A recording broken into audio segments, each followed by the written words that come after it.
Bagaimana politik pada pemerintahan Presiden Soeharto?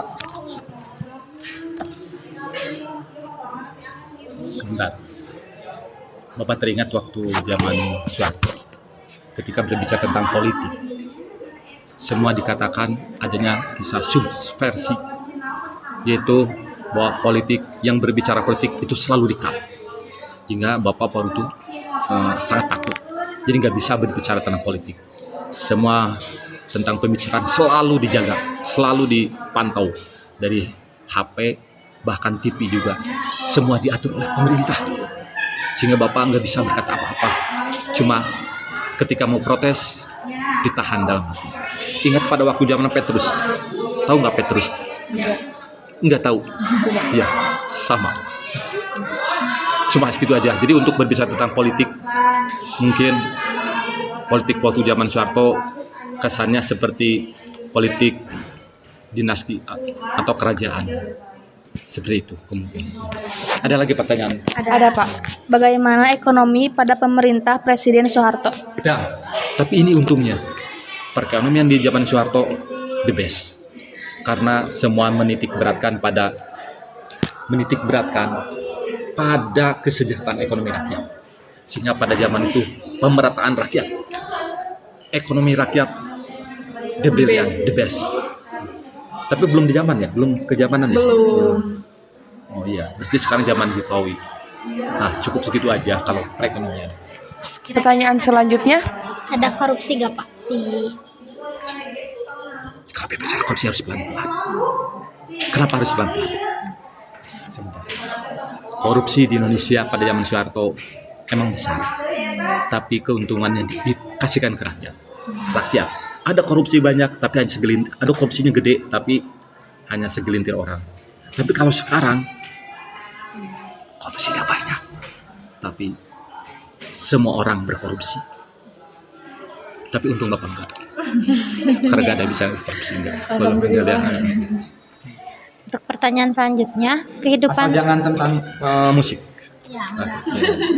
kali ini sejarah Pak. Kehidupan rakyat pada pemerintah Presiden Soeharto. Kehidupan rakyat aman, karena pada waktu itu ada zamannya Petrus.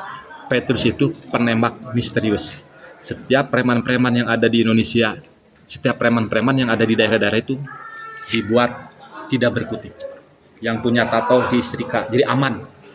Jadi ketika ada preman langsung TNI. Bahkan di daerah Saguling, tahu ya daerah Saguling ya? Di daerah Saguling itu banyak mayat-mayat. Tahu kan? Bapak kamu kan daerah Saguling ya? Itu kelihatan mayat-mayat mengapung. Itu pada waktu terjadi penembakan terhadap preman-preman.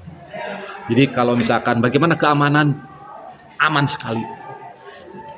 Cuma satu.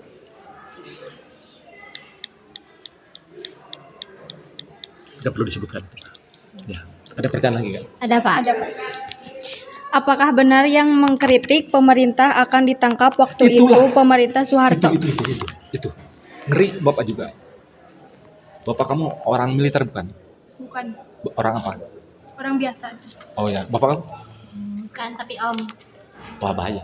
Saya nggak bisa. Saya bisa guys bicara. Bapak kamu? Bukan, Bukan.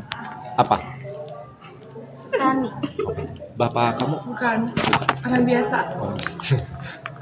Sebentar. Ya itu emang sedikit pada zaman Soeharto itu sedikit kejam. Sedih saya nggak bisa jawab lagi karena terlalu kejam. Tapi sebenarnya nggak kejam, justru mensejahterakan rakyat. Ada pertanyaan lagi nggak? Asal jangan tentang masalah ini ya. Mengapa Bapak Soeharto ini disebut Bapak Pembangunan? Itu sisi positif yang paling besar. Ketika dikritik tentang korupsinya, dinasti kekeluargaannya, ketika dikritik tentang pemerintahannya yang otoriter, tapi ada sisi positif yang paling besar yaitu pembangunannya yang merata. Jadi sistemnya sistem kerakyatan, ekonomi kerakyatan. Kalau sekarang sistem kerakyatan hampir nggak ada. Kalau sekarang sistemnya adalah sistem monopoli para oligarki. Tahu oligarki? Tahu? Nanti tanyain ya. Nanti tanya.